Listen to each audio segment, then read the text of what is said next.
Shalom, puji Tuhan, senang kembali berjumpa dengan Bapak Ibu Saudara di dalam persekutuan doa kita di malam hari ini. Saya yakin setiap kita adalah orang-orang yang senantiasa merindukan akan hadirat Tuhan.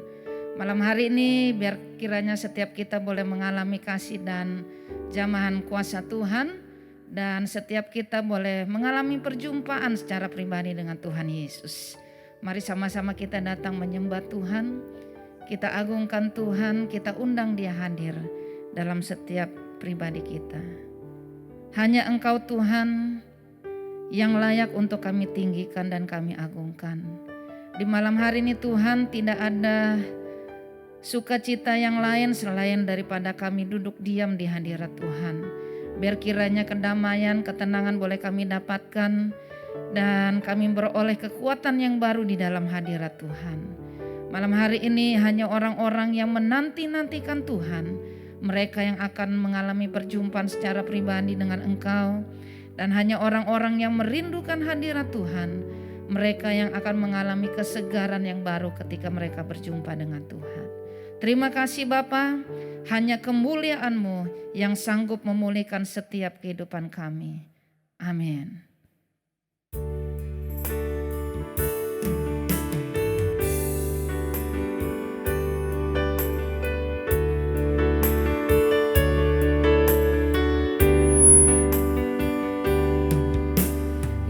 Yesus, kemuliaan-Mu pulihkan hatiku. Yesus, kemuliaan-Mu berkati hidupku. Yesus, kemuliaan-Mu pulihkan hatiku. Yesus, kemuliaan-Mu berkati hidupku. Segala pujian syukur bagi-Mu, Kau hadir dalam hidup. Kini ku datang sujud di hadapan-Mu, memuji-Mu, menyembah-Mu. Yesus, ku menyembah-Mu. Hanya Yesus Tuhan kemuliaan. Yesus, kemuliaan-Mu pulihkan hatiku. Yesus, kemuliaan-Mu berkati hidupku. Segala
memujimu,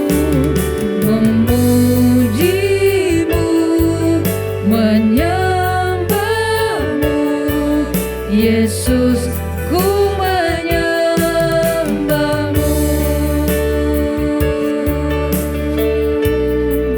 Mari sembah Tuhan Yesus, sembah Dia, sebab hanya Dialah kemuliaan kita, hanya kemuliaan-Nya yang sanggup pulihkan, hanya kemuliaan-Mu ya Bapa, sanggup mengubah kami, memulihkan kami.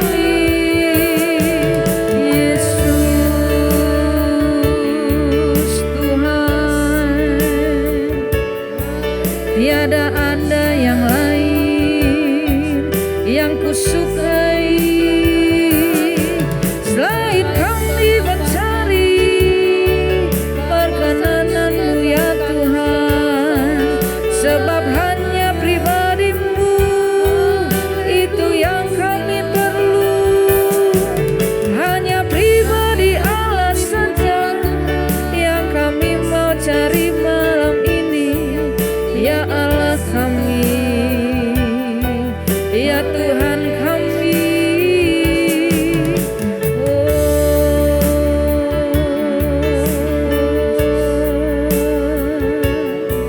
biarlah segala pujian kami, segala syukur kami hanya bagi-Mu.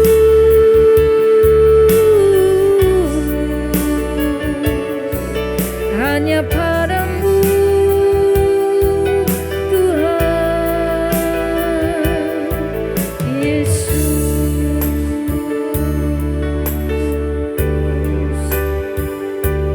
Ku kagum hormat akan Engkau, ku kagum hormat akan Engkau, sebab Kau Allah yang layak dipuji. Ku kagum akan Engkau, ku kagum hormat akan Engkau, ku kagum hormat akan Engkau, sebab Kau Allah yang layak dipuji. Ku kagum akan Engkau. Mari kagum dan hormat akan Dia. Ya, kami mengagumi Engkau ya Tuhan, dan kami hormat akan Engkau, sebab tiada Allah yang lain, sebab Kau Allah yang layak dipuji. Ku kagum akan Engkau, sebab Kau Allah yang layak dipuji. Ku kagum akan Engkau, sebab Kau Allah, sebab Kau Allah yang layak dipuji. Ku kagum akan Engkau. Malam hari ini ya Tuhan, biar kiranya hanya pribadi Tuhan Yesus saja yang nyata di tengah-tengah umat-Mu, dan hanya pribadi Tuhan yang kami mau dengar untuk berbicara bagi setiap isi hati kami. Mari penuhi hati kami dengan firman-Mu ya Tuhan, sebab hanya Engkau saja Allah yang paling mengenal hati kami, jauh melebihi orang-orang yang terdekat sekalipun di dalam hati kami Tuhan. Haleluya.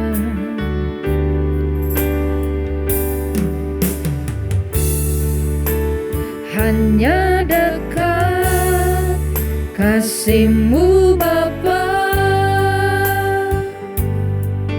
jiwaku pun tentram. Engkau menerimaku dengan sepenuhnya, walau dunia melihat rupa, namun Kau memandangku sampai kedalaman hatiku.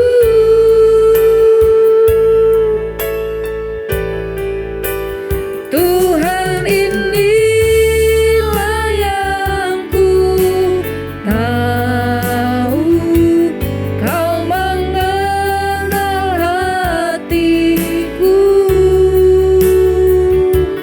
jauh melebihi semua yang terdekat sekalipun. Tuhan, inilah yang ku mau, Kau menjaga hatiku supaya kehidupan memancar senantiasa.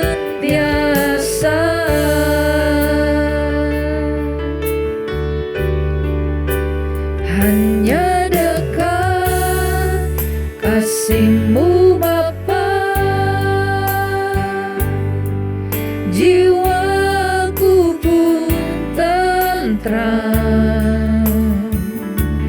Engkau menerimaku dengan sepenuhnya, walau dunia melihat rupa, namun Kau memandangku sampai kedalaman hatiku.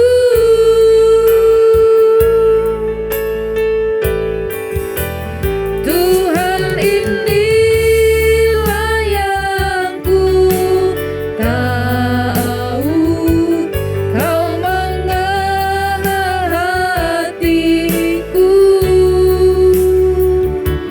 jauh melebihi semua yang terdekat sekalipun.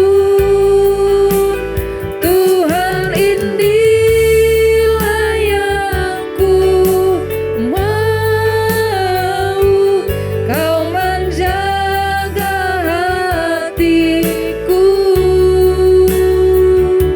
supaya kehidupan, saya serahkan buat hamba-Nya, memancar senantiasa supaya kehidupan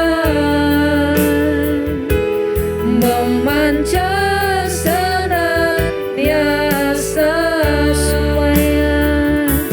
supaya kehidupan memancar senantiasa.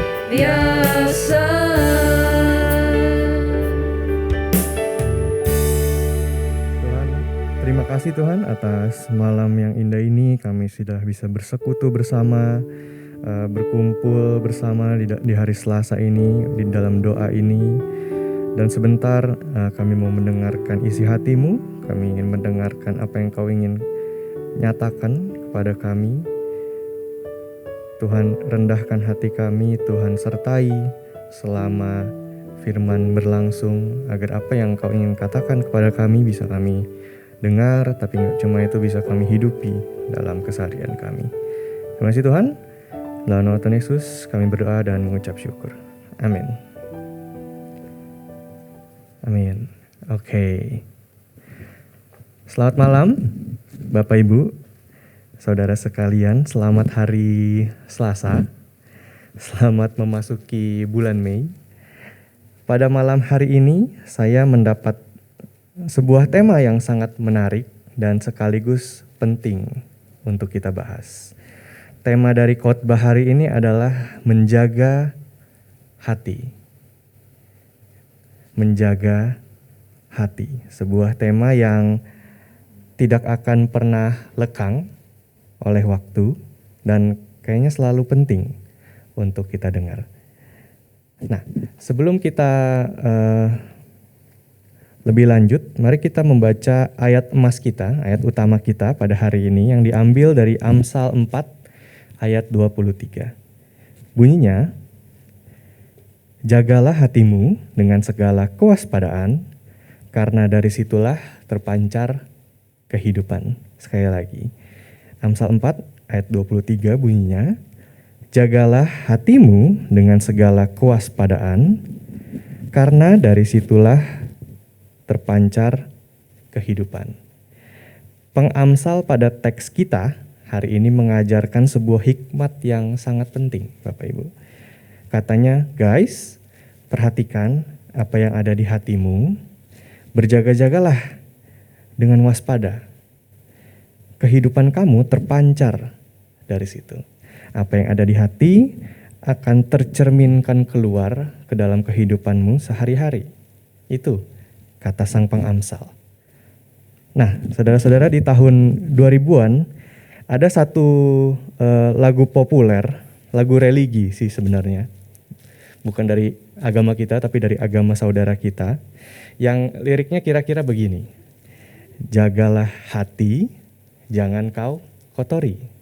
Jagalah hati, lentera hidup ini. Jagalah hati, jangan kau nodai. Jagalah hati, cahaya ilahi. Nah, lagu ini tuh dengan persis menggambarkan apa maksud dari sang pengamsal, ya enggak?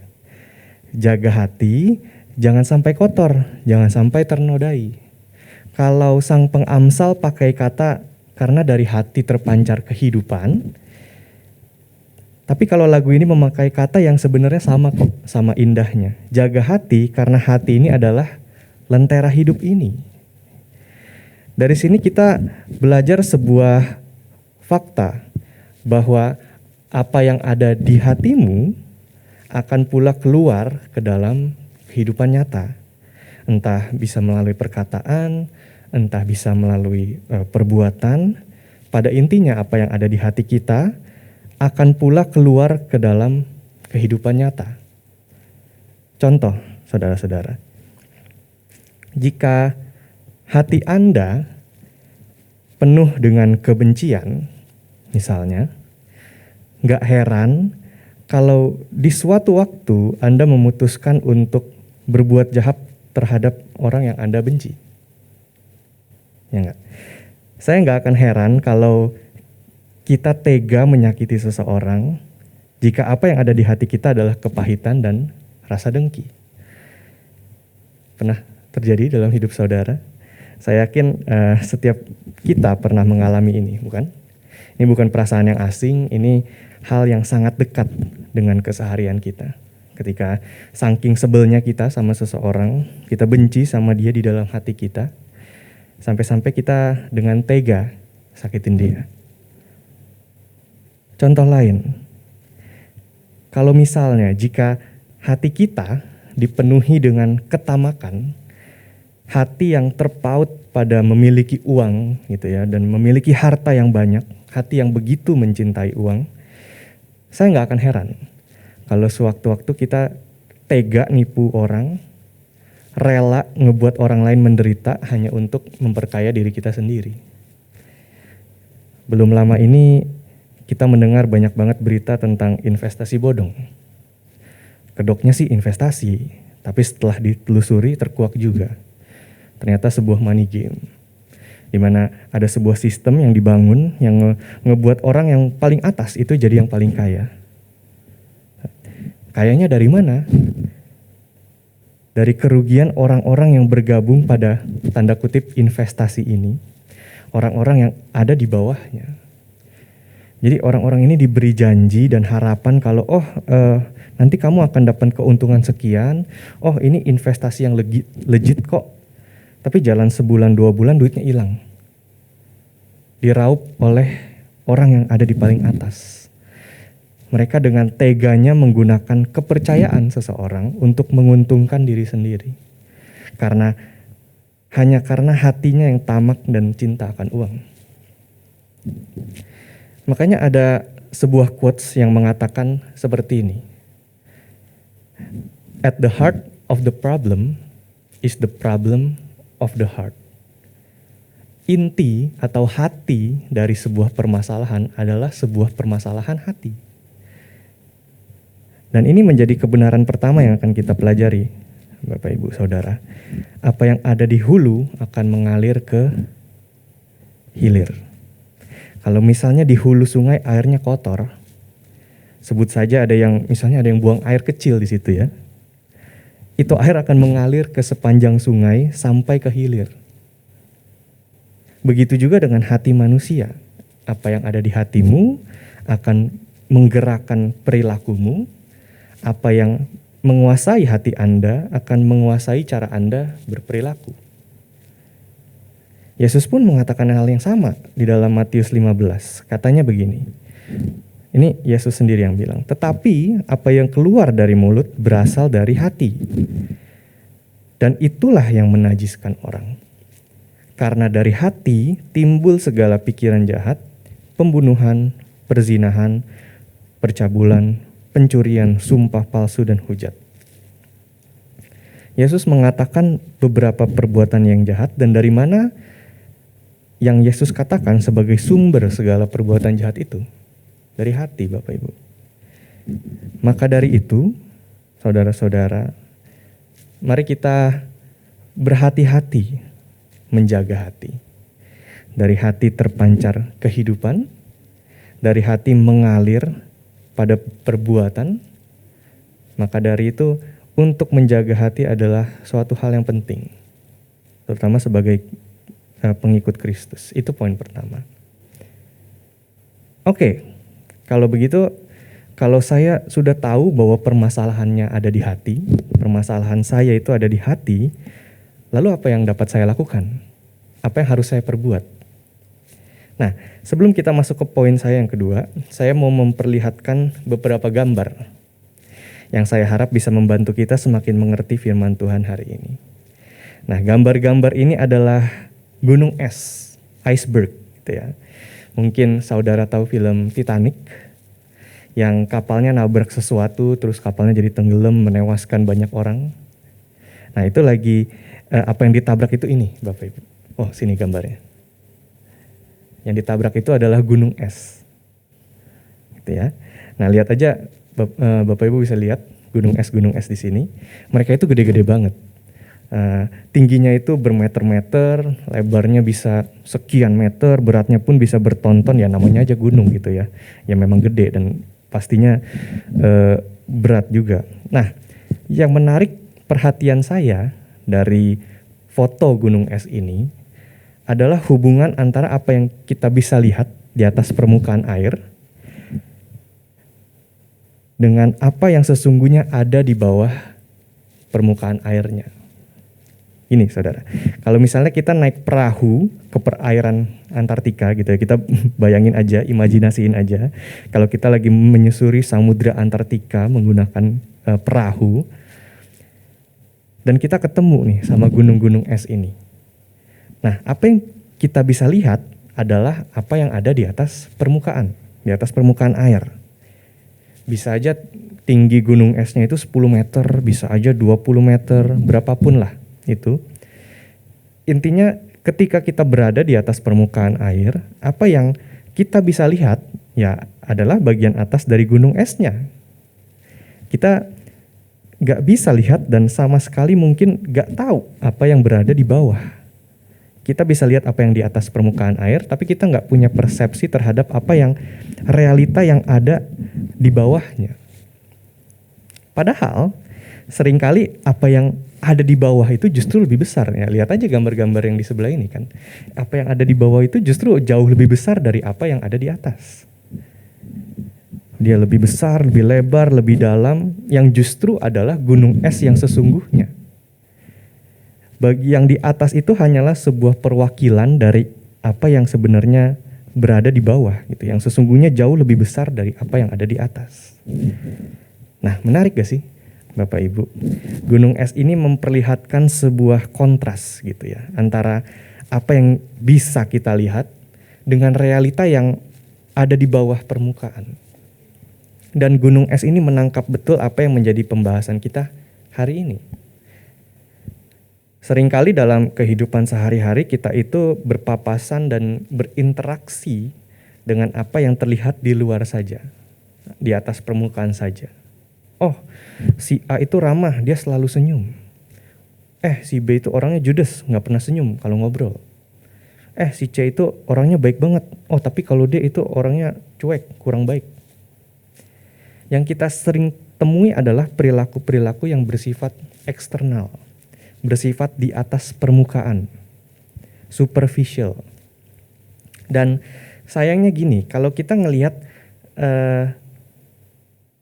ada sesuatu yang salah misalnya dari perilaku seseorang ataupun perilaku kita sendiri ya. Kalau kita melihat ada sesuatu yang salah dari perilaku yang terlihat itu, yang di luar itu, yang eksternal itu, solusi yang kita sering berikan itu hanyalah sebatas untuk apa yang ada di permukaan aja. Gak pernah benar-benar menyentuh sampai ke akar. Misalnya begini Bapak Ibu,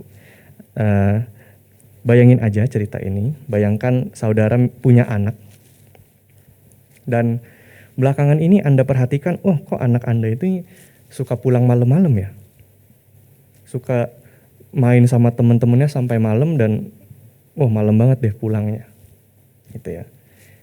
Akhirnya Anda sebagai orang tua berusaha untuk mengurangi perilaku pulang malam-malamnya ini. Anda bikin sebuah peraturan, nah kalau kamu pulang lebih dari jam 8, di atas jam 8 kamu pulangnya, uang jajan bulan depan dipotong ya, 50%, gitu kan. Awalnya mungkin anak Anda agak cuek gitu ya, sesekali ngelanggar. Tapi kok dia makin ngerasa ya kalau, waduh duit jajannya semakin menipis. Akhirnya dia ngelihat lah, tadinya ada misalnya 100.000 jadi tinggal 50.000. Akhirnya ya udahlah, dia pun nyerah, nurut sama apa kata Anda. Dia pulang di bawah jam 8 supaya duit jajannya nggak kepotong. Nah, pertanyaannya, apakah Anda berhasil mengubah perilaku anak Anda? Iya, kelihatan perilakunya berubah. Yang tadinya pulang malam terus jadi bisa pulang di bawah jam 8. Nah, tapi sayangnya alasan dia mau untuk pulang di bawah jam 8 itu karena takut uang dia habis, takut uang jajannya dipotong. Dia mau kok untuk gak pulang malam-malam. Tapi bukan karena dia sadar, oh pulang malam itu bikin orang tuaku khawatir. Bukan juga karena, oh iya mestinya aku pulang ke rumah, habisin waktu juga sama keluarga. Bukan itu semua, tapi karena apa? Karena takut duitnya dipotong. Takut rugi dan dapetin sesuatu yang gak enak, yaitu duit jajan yang dipotong setengah. Nah, ini tuh bukan sebuah solusi yang menyentuh ke akar sayangnya Bapak Ibu. Saya nggak bilang kalau peraturan kayak gitu tuh nggak boleh dibuat, nggak juga. Kadang ada bagusnya kok untuk bisa membuat peraturan yang seperti ini. Tapi kalau kita hanya mengandalkan sebuah perubahan perilaku yang eksternal aja, dengan alasan-alasan berubah yang kadang keliru juga, perubahan tersebut yang nggak akan berlangsung lama.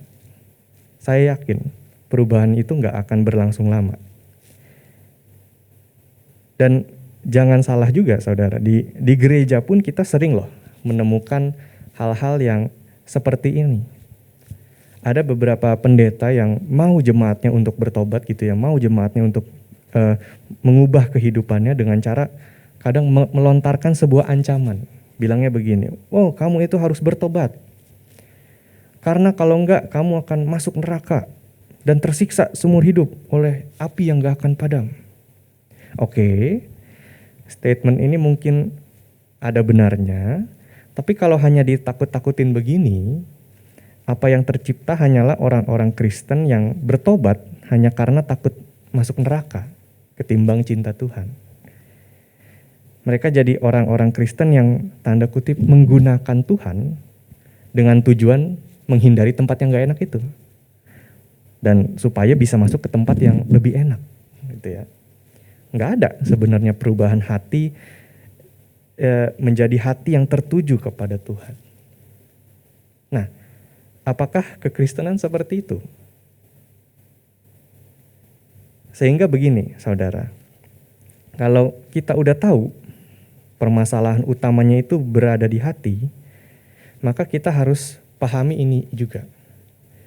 Menjadi seorang Kristen, menjadi pengikut Kristus, menjadi manusia yang baru, yang semakin hari semakin serupa seperti Kristus, itu bukan hanya tentang memodifikasi perilaku, bukan hanya tentang mengubah perilaku aja, melainkan sebuah perubahan hati. Bukan hanya tentang apa yang terlihat di atas permukaan, seperti gunung es tadi, tetapi tentang apa yang berada di bawah permukaan, apa yang berada di hati. Kekristenan itu bukan hanya kita memodifikasi perilaku kita menjadi, terlihat semakin rajin ke gereja, terlihat semakin rapi, semakin bersih hidupnya. Tapi kalau misalnya apa yang ada di hati itu nggak beres, itu nggak cukup Bapak Ibu. Kekristenan bukan hanya tentang mengubah perilaku aja, tapi mengubah hati, mengalami perubahan hati yang akhirnya mengalir menjadi sebuah perilaku yang jauh lebih sehat dan lebih baik.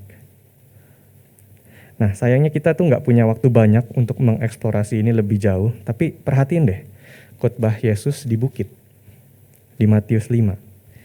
Yesus mengatakan, Yesus pernah bilang, oke, sip, bagus kalau kamu nggak membunuh. Kamu pernah dengar di dalam hukum jangan membunuh. Oke, sip, bagus kalau kamu nggak membunuh. Tapi aku berkata kepadamu, barang siapa yang membenci saudaranya, yang menghina dan merendahkan saudaranya sekalipun hanya dalam hati, orang tersebut nggak lebih baik dari orang yang membunuh.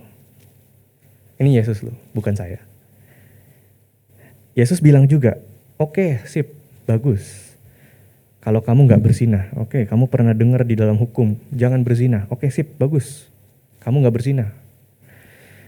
Tapi aku berkata kepadamu, barang siapa yang memandang seorang perempuan dan menginginkannya, orang tersebut sudah berzinah dengan dia di dalam hatinya. Di dalam hatinya, kata Yesus. Nah loh, jadi entah Anda seranjang dengan perempuan yang bukan istri Anda, ataupun enggak, Yesus enggak peduli. Kalau di hati Anda mengobjektifikasi seorang perempuan, menggunakannya sebagai alat untuk memuaskan hawa nafsu Anda, Yesus bilang, brur, justru di situ permasalahannya. Apa yang ada di hati, itu permasalahannya. Menjadi seorang Kristen yang semakin serupa dengan Kristus itu bukan cuma perilakunya aja yang semakin mirip sama Yesus, tetapi juga hatinya. Yang kita butuhkan itu bukan cuma perbaikan perilaku, tapi Tuhan itu mau merenovasi hati kita. Menjadi hati yang terkalibrasi dengan Dia. Maka dari itu kita perlu membiarkan Yesus bekerja dalam hati kita. Membiarkan Dia mengungkapkan dan membereskan segala kebobrokan yang ada di hati kita. Amin. Sehingga pertanyaannya, kita balik ke pertanyaan tadi, apa yang bisa dan perlu saya lakukan kalau gitu? Apa yang menjadi bagian saya dalam merenovasi hati ini dan menjaga hati saya? Nah, saya mau membagikan 2 langkah sederhana saja. 2 aja, nggak perlu banyak-banyak. 2 langkah aja untuk kita renungkan dan kita hidupkan dalam keseharian kita. Yang pertama, milikilah kerapuhan, atau bahasa Inggrisnya itu vulnerability. Ini beda ya dengan mungkin kalau kita ngelihat box-box paket gitu ya. Ada tulisan fragile gitu. Fragile itu artinya mudah pecah. Kadang bahasa Indonesianya sih suka diartikan juga dengan rapuh gitu ya. Tapi kerapuhan di sini bukannya mudah pecah, tapi kalau dalam bahasa Inggris itu vulnerability. Nah, uniknya menjaga hati ini, merenovasi hati ini justru bukan dengan kita memegang erat, kita mentamengi hati kita, tapi justru malah sebaliknya, Bapak Ibu. Justru tameng-tameng itu perlu kita turunkan malah. Kita perlu memiliki yang namanya kerapuhan. Kita perlu memiliki kerendahan hati, kita perlu memiliki kerelaan hati dan kejujuran untuk melihat diri dengan apa adanya. Rapuh di sini bukan berarti menjadi pribadi yang lemah. Justru sebaliknya, kerapuhan adalah sebuah kebesaran hati untuk mengecek apa yang ada di hati kita. Apakah ada motivasi yang salah? Apakah aku sebenci itu sama dia sampai aku tega nyakitin dia? Apakah aku sehaus itu akan uang? Memiliki kerapuhan akan memampukan Anda, memampukan kita semua untuk melihat diri kita dengan apa adanya, tanpa memakai topeng. Nah, saya paham saudara-saudara kadang melihat kelemahan atau melihat kejelekan hati sendiri itu sesuatu yang gak nyaman, gitu ya. Mungkin di saat kita melihat hati kita itu diperhadapkan dengan kenyataan-kenyataan yang mengungkapkan kalau ternyata kita gak sebaik yang kita pikir ya. Dan gak nyaman loh yang namanya hati itu dikorek-korek gitu ya.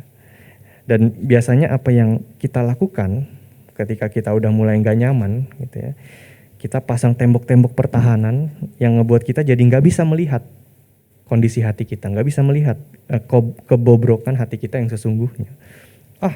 Enggak kok, aku gak begitu-begitu amat. Wajarlah aku ngejahatin dia, kan dia udah jahat sama aku. Nah, kita pasang tameng-tameng, kita pasang justifikasi, kita pasang alasan-alasan untuk merasionalkan kenapa kita berbuat demikian. Akhirnya kita bukannya mengalami renovasi hati, malah makin merasa benar. Dan ini bahaya sekali. Maka dari itu yuk kita belajar untuk menjadi rapuh, menjadi pribadi yang memiliki kerapuhan, memiliki kerendahan hati dan kejujuran untuk melihat diri dengan apa adanya. Karena bukan orang sehat yang memerlukan tabib, tetapi orang sakit. Kalau kita merasa sehat-sehat aja dan gak sadar, atau lebih tepatnya gak mau sadar, gak mau menyadari penyakit yang ada dalam hati kita, gimana bisa kita sembuh?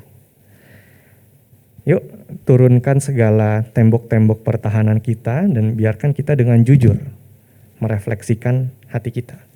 Itu yang pertama. Dan yang kedua, yang sebenarnya gak jauh beda dengan yang pertama, ketika kita sudah memiliki kerapuhan itu, berjalanlah dalam kerapuhan bersama dengan Kristus yang telah merapuhkan dirinya untuk Anda dan saya. Tuhan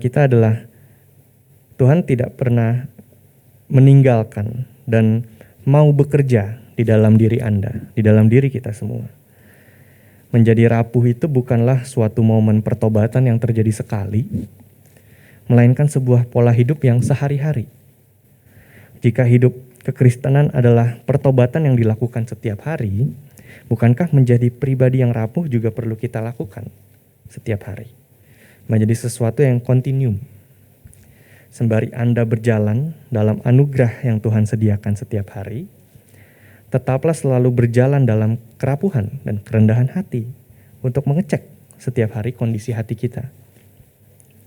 Sebagaimana Tuhan sendiri yang telah merengkuh kerapuhan, Dia menjadi sama dengan manusia, taat hingga mati di kayu salib untuk Anda dan saya, dan bangkit pula untuk Anda dan saya, seperti yang kita rayakan bulan lalu. Mari kita juga mencontohi keteladanan Yesus untuk juga berjalan dalam kerapuhan dalam keseharian kita. Amin. 2 langkah sederhana saja, Bapak Ibu Saudara, yang dapat mentransformasi hati kita, yang saya harap setiap dari kita dapat hidupi. Saya akan menutup firman Tuhan dengan sebuah kutipan dari pengajar favorit saya. Katanya demikian. Salah satu tugas terpenting kita sebagai pengikut Yesus adalah untuk menjadi seorang murid dari kecacatan karakter kita. Dan menjadi murid dari bagaimana kita menyakiti orang lain tanpa kita sadari.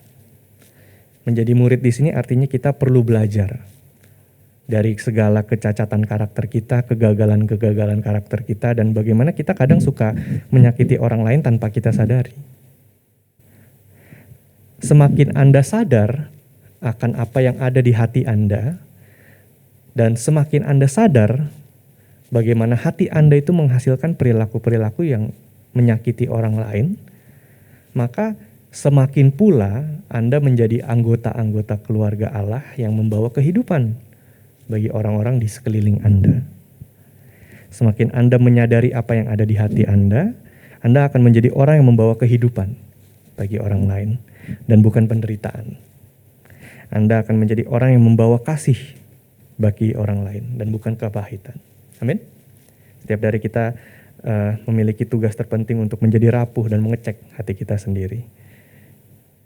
Sehingga melaluinya kita dapat dengan maksimal mencintai Tuhan dan mencintai sesama kita. Amin. Selamat menjaga hati. Mari kita berdoa. Tuhan, terima kasih Tuhan untuk firman Tuhan yang sederhana. Kami kembali lagi diingatkan mengenai apa yang ada di hati kami. Kami sekali lagi diingatkan untuk menjadi pribadi yang rapuh, yang berani dengan jujur melihat diri kita sendiri, melihat apa yang ada di hati kita, yang membuat mungkin perilaku-perilaku yang bisa menyakiti orang lain, perilaku-perilaku yang tidak menyenangkan di matamu. Kami mau menjadi pribadi yang jujur, mau menjadi pribadi yang terbuka dan rela untuk dikoreksi agar kami bisa menjadi anggota keluarga Allah yang mengasihi sesama kami seperti Engkau telah mengasihi kami terlebih dahulu. Tuhan, ajar kami terus untuk menjadi pribadi yang rapuh. Kami ingin menjaga hati kita untuk selaras denganmu. Kami ingin mengalami transformasi hati dan biarlah Engkau melalui Roh Kudus terus mengerjakannya setiap hari dalam hidup kami. Terima kasih Tuhan. Dalam nama Tuhan Yesus kami berdoa dan mengucap syukur. Amin.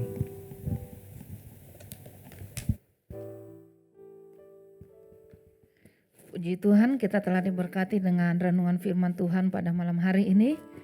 Kiranya Tuhan Yesus memberkati kita semua. Baik, mari saatnya kita untuk sama-sama berdoa menaikkan syafaat kita di hadapan Tuhan. Doa kita bersama biar kiranya Tuhan memakai kita menjadi pendoa-pendoa di hadapan Tuhan yang berdoa bagi banyak hal, sehingga di dalam doa ada kuasa Tuhan terjadi dan dinyatakan.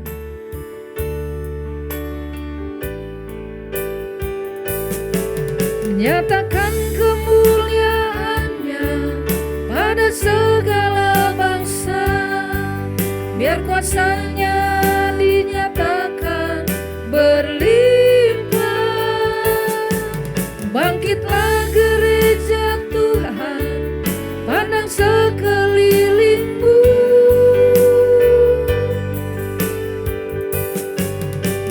Generasi ini selamatkan ya Tuhan. Ini doaku, nyatakan kemuliaan-Nya, nyatakan kemuliaan-Nya pada segala bangsa, biar kuasa-Nya dinyatakan berlimpah. Bangkitlah gereja Tuhan, pandang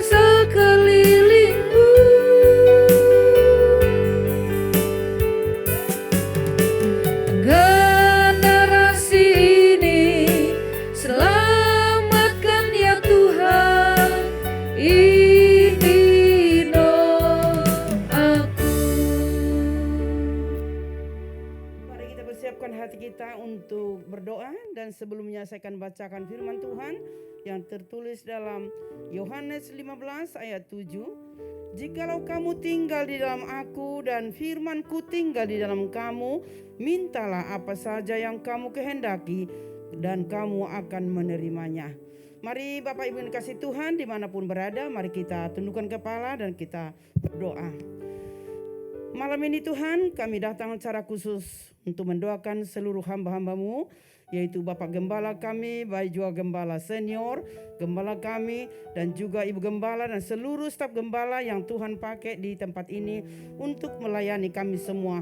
Tuhanlah memberikan kepada mereka kesehatan, kekuatan, dan berkat-berkat dan hikmat, akal budi dan pengertian yang dari Tuhan, sehingga dalam pengembalaan di tempat ini mereka semua Tuhan membuat program-program yang mungkin Tuhan, program yang lebih baik lagi untuk kami boleh memuji Tuhan, memuliakan Tuhan di tempat ini. Tuhan Yesus berkati segala kebutuhan mereka, anak-anak mereka, dan segala apapun yang mereka butuhkan. Tuhan Yesuslah yang memberkati mereka. Demikian juga kami Tuhan berdoa buat seluruh hamba-hamba-Mu, ketua-ketua kategorial yang ada di gereja ini. Apapun Tuhan tugas mereka, biarlah mereka dapat melakukan dengan baik, membawa seluruh jemaat-Mu juga Tuhan untuk lebih sungguh-sungguh lagi mengenal Engkau, beribadah kepadamu, khususnya dari sekolah minggu Tuhan, dari IUN, remaja juga Tuhan, WBI dan juga Glamor, bahkan kopi, bahkan semua kategori yang ada di sini. Tuhan urapilah semuanya, hati mereka sungguh-sungguh terpaut kepada Tuhan. Kami juga berdoa Tuhan, gembala-gembala rayon, komsel-komsel, supaya semua bekerja sama Tuhan mengayomi jemaat-Mu di dalam kehidupan mereka setiap hari. Pendoa-pendoa buat jemaat-Mu, dan jemaat-Mu semakin diberkati semuanya.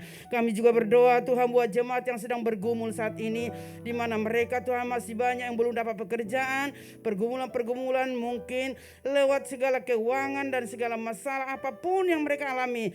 Tuhan Yesus, kami mohon kepadamu malam hari ini, Tuhan hadirlah menjamah mereka untuk membuka jalan bagi mereka, sehingga mereka akan mendapatkan pekerjaan dan tingkap-tingkap langit akan terbukalah kepada mereka, yaitu berkat-berkat Tuhan tercurah atas seluruh jemaat-Mu. Demikian kami juga mendoakan ya Tuhan untuk lawatan Tuhan, supaya setiap ibadah-ibadah yang ada di sini, baik ibadah pertama, kedua, ketiga, ibadah raya setiap hari Minggu, bahkan ibadah-ibadah kategorial juga, kami mohon Tuhan urapan Allah turunlah atas kami semua, sehingga dengan pengurapan itu Tuhan, kami boleh Tuhan melihat kuasa Allah yang luar biasa, dan mujizat Allah selalu terjadi karena adanya kerinduan jemaat-Mu untuk menyembah Tuhan, mengagungkan Tuhan, memuliakan Tuhan. Karena di dalam kerinduan kami, maka Tuhan hadir bersama dengan kami. Terima kasih Tuhan, kami menyerahkan seluruhnya Tuhan, sehingga lawatan Tuhan selalu terjadi, urapan Tuhan selalu terjadi di gereja-Mu di tempat ini. Terima kasih Tuhan Yesus, terima kasih. Doa kami yang singkat ini Tuhan, kami naikkan kepadamu, dan biarlah Roh Kudus-Mu yang bekerja atas setiap doa-doa yang kami sudah naikkan, dan kami pun menerima berkat-berkat Tuhan. Terima kasih Tuhan Yesus buat malam hari ini. Nama-Mu saja kami puji, nama-Mu saja kami muliakan dari hari ini dan sampai selama-lamanya. Haleluya, haleluya, amin.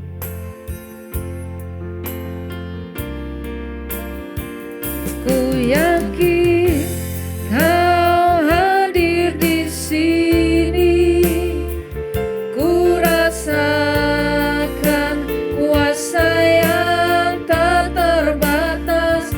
Ku yakin Kau nyata di sini, kemenangan terjadi di sini. Ku yakin Kau hadir di sini, ku rasakan kuasa yang tak terbatas. Ku yakin Kau nyata di sini, kemenangan terjadi di sini.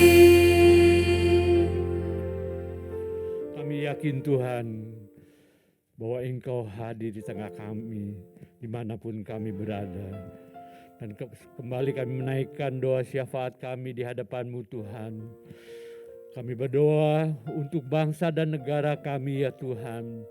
Biarlah keamanan senantiasa tercipta di negara kami Tuhan. Jauhkan kami dari segala usaha pemecah belahan ya Tuhan. Kami percaya Tuhan, Engkau berkuasa memberikan ketenangan bagi negara dan bangsa kami. Sehingga rakyat kami boleh hidup dengan tenang. Anak-anak-Mu boleh beribadah dengan tenang juga ya Tuhan, tanpa gangguan apapun. Tuhan, kami berdoa sekali lagi ya Tuhan, biarlah damai sejahtera-Mu saja ya Tuhan yang hadir dan mengawali bangsa dan negara kami.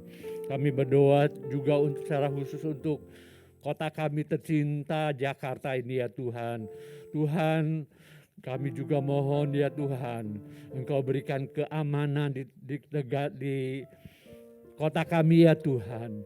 Engkau jauhkan dari segala usaha-usaha yang ingin mengacaukan, ingin merusak keadaan dan kedamaian di tempat ini ya Tuhan.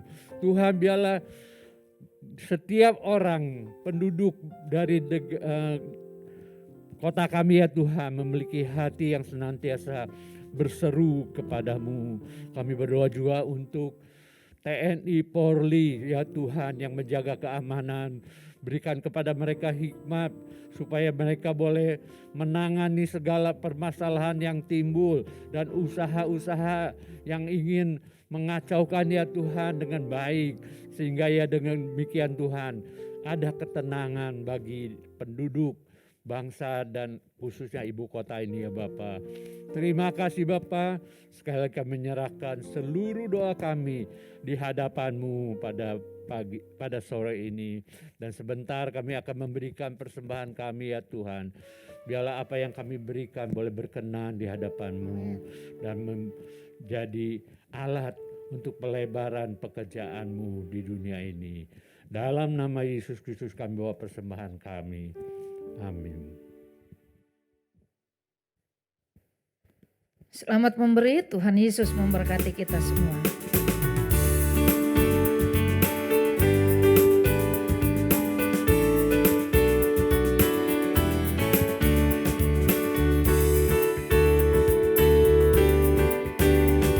Oh betapa dalamnya kasih setiamu, betapa besarnya kebaikan-Mu, hidupku dipenuhi kemuliaan-Mu, indahnya oh Yesus Tuhanku. Oh betapa dalamnya kasih setiamu, betapa besarnya kebaikan-Mu, hidupku dipenuhi kemuliaan-Mu, indahnya oh Yesus Tuhanku.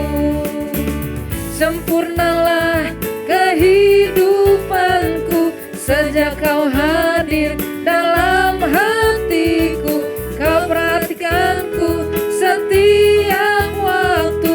Oh sungguh indahnya Yesus Tuhanku. Betapa dalamnya kasih setiamu, betapa besarnya kebaikan-Mu, hidupku dipenuhi kemuliaan-Mu, indahnya oh Yesus Tuhanku.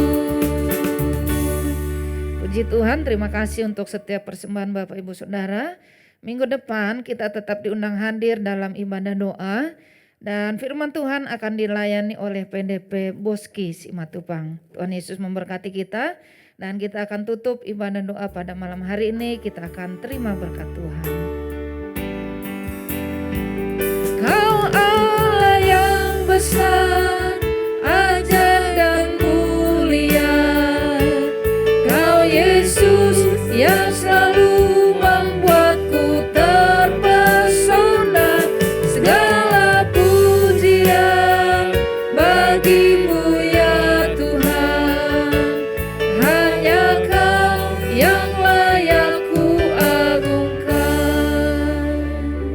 Hanya Engkau Tuhan yang layak kami puji dan agungkan dalam hidup kami. Di akhir ibadah kami pada sore ini Tuhan.